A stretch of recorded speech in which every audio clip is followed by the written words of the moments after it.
What do you believe from what you've heard so far about the reports from the Washington Post and the response from the White House? No, may I first say, when you extended the invitation to have this town hall a couple of weeks ago, little did we know that the FBI director would be fired, and we thought, oh my goodness, that's going to change the town hall. Little did we know we would have a matter of this consequence. As you may know, I've for over 20 years been a member of the Intelligence Committee, or the Gang of Eight, for longer than anybody actually in history. And our work there, well, we have some differences over time, has never been political, and hopefully this won't be as well. But from what we have heard, and again, the facts are what are important, from what we have heard, this is a very serious matter. This is a code word source, highly classified information revealed to an adversarial country, and to do so in a way, they're very sophisticated on intelligence. The Russians have never stopped. Putin was head of the KGB. This is what they do. And the concern would be what exactly, if the report is true? Well, that even if the president didn't reveal a source or method, that what he did reveal could be traced very directly to a source and method. And what would that mean? Well, that endangers a couple of things. It endangers the person or persons, the activity. It could undermine an operation that could be saving lives, and it undermines the trust that we would have with our allies, our liaison, what they call liaison relationship, that's intelligence relationship that we have with other countries that they share carefully, not expecting the President of the United States to be wittingly, and that would be unfortunate, or unwittingly, that would be unfortunate. Do you share the concern that if this is all true, it might accelerate a time frame by ISIS? We've heard that from different security experts. Do you agree with that? Of course, yes. No, you never want the target to know they're the target, or that you're onto them in a certain way. And that does, and that has accelerated their actions in the past. So now, that's another danger. Very important for reporting purposes. The Washington Post has their headline. They say it's well-sourced. The White House came out quickly and aggressively in the form of General H.R. McMaster, the National Security Advisor, of course, for President Trump. He gave a rejection of the story. Let me play it for you now. Okay. Hey, good evening, everybody. I just have a brief statement for the record. There's nothing that the president takes more seriously than the security of the American people. The story that came out tonight, as reported, is false. The president and the foreign minister reviewed a range of common threats to our two countries, including threats to civil aviation. At no time were intelligence sources or methods discussed. And the president did not disclose any military operations that were not already publicly known. Two other senior officials who were present, including the Secretary of State, remember the meeting the same way and have said so. Their on-the-record accounts should outweigh those of anonymous sources. And I was in the room. It didn't happen. General, this was not. Thanks, everybody. General, Thank you. Now, obviously, the general did not take any questions. The Washington Post says they stand by their story. Are you satisfied with what you heard from the White House? No. What the general said that was very telling to me is the president did not reveal anything that was not in the public domain. In terms of operations? Yeah, he said in terms of, in the, what did he say, the public domain, or yes, in the public whatever? Yes, publicly known military operations. The fact is that anyone who has anything to do with intelligence, the one thing you always say is, I cannot confirm or deny that that is true. So the president could be saying something that's in the public domain, but confirming it to the Russians in a way that is very dangerous. As I say, if it was on purpose, that would be terrible. And if it was not, if it was accidental, that would be very terrible too. Well, all right, so let's talk about the impact of this on several different levels. The first one is, it seems as though General McMaster was saying the president didn't say anything about who was giving us this information, which is a primary concern. You don't want to reveal a source or an ally. However, that's not what the Washington Post is reporting. They're saying that he gave highly classified information about the what about right. what the threat is, what may be done, what may be the response. Are those different in your mind as well? Well, the fact is that I may not give you somebody's name, but if I describe a certain circumstance, you can engineer back and figure out by the process of elimination what the source or the method is. Sources and methods are very protected, and you don't. The President of the United States is not likely to come out and say Chris Cuomo is the person, but if he describes a situation that by the process of elimination endangers you, that's a bad thing. We have an expression, there are signs up in the intelligence rooms up there, it said, loose lips can sink ships. And it is really true. It's these, shall we say, accidental, I don't know what word to describe for the president, and this messy approach to intelligence that is very endangering. Our intelligence people around the world are super patriots.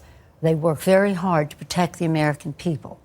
When I first went on intelligence, it was about force protection.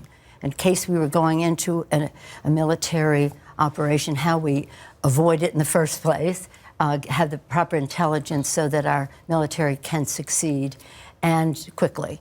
Then it's expanded to all kinds of things, terrorism, still force protection, very important. But what they and their families sacrifice is so much, and we have to have so much appreciation for what they do. And we cannot have the President of the United States being casually loose-lipped about confirming something, even if it's in the public domain, to an adversarial nation. And by that, you mean Russia and who he was meeting with there. In terms of getting to the bottom of it, right. Have you reached out to the White House? Do you believe there is a need for the Gang of Eight to convene and find out from any existing transcript what was said, what it means, what must be done? Well, you know, I'd hope that we'll be able to proceed in a very nonpartisan way on this. This is about the security of our country, the oath we take to protect and defend. This is as serious as it gets. Our first responsibility to protect the American people. The intelligence community is a very important part of that. And this really needs to be addressed. Now, my understanding from the report is they talked about something that had to do with aviation. Mm-hmm. And they've now scheduled an aviation briefing, classified briefing for Thursday. Maybe totally coincidental, but nonetheless, they've scheduled an aviation briefing. But up until now, we had not received word from the White House that this had happened. How do you read that? I think there's really, they're disorganized, it's pretty disorganized. I thought that the statement of McMaster's was sad for him to be able to come out and speak in that way. Why? Well, because you have to know that to say nothing I said, the president said, was anything that wasn't in the public domain, completely opened the door to, well, what's that? What's that? But the other part of it is, and I think it's really important, this is very serious business with, I'm going to say business, activity with other countries. What was revealed in that is highly classified code word source. This is about as high a level of classification as there gets. This is nothing casual, just stamped secret because you just assume people didn't talk about it. This is dangerous. And I would hope that it would be a lesson to the president to have his daily intelligence briefings so he understands the connection from one report to the next about how thorough everyone else is on this, how important our liaison relationships are about information, intelligence we share with other countries, and that he has a higher respect for what the intelligence community does. So you have what it means about the president and what it means for the president. The first question, do you believe that if this is true, what is reported in the Washington Post, that this goes to the competency of Donald Trump to be president? I think it goes to the preparedness or lack thereof of President Donald Trump to be president. I mean, this is sloppy, and he can correct it. but we have to know more about it. How does he correct it if he already told them the No, information? I'm going to say he can't do it again. I mean, this can't be but I don't know, did he want, let's just put this in context. He's meeting with the Russian foreign minister. Usually the president meets with heads of state. He's meeting with the Russian foreign minister 2 days before he fired the director of the FBI with some suspicion that he did so because he didn't like, in his own words, the Russian investigation. 2 days after that firing was the day when the director of the FBI was supposed to address the Intelligence Committee with the Global Threats Report. May 11th is the day of Global Threats Report. So why would he fire him 2 days before he's going to be making this very important presentation with other intelligence and security people to the Congress of the United States? What did he not want them to hear? What is your suspicion? And then, at the request of Putin, he meets with the foreign minister. Do you think that there's a Has correlation loose between those lips. Well, it's, as Yogi Berra said, it's too much of a coincidence to be a coincidence. There's just something wrong with this picture. All at the same time as people are saying, and you know, this you have to be careful because this is its own incident, but it's about Russia.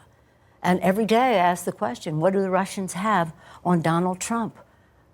Financially, politically, or personally, that he's always catering to them. Well, that goes to the second question. What does this mean for the president? Members of your party have been very critical. They are using this as proof of his not being up to the job. Republicans, Senator Corker, used the phrase downward spiral for the White House. Do you see a level of crisis, or do you just see sloppiness and getting their sea legs in a new administration? Well, in my work, and this is over 20 years in intelligence and a long time on the ethics committee, where we make judgments about people's behavior, it's only about the facts, the rules, and the law. And so we have to see what the facts are in this situation and how far did he go in what this was about. But I don't, you know, I think that in some ways I'm sorry that this is also public because it is very, very, very damaging. It's very damaging.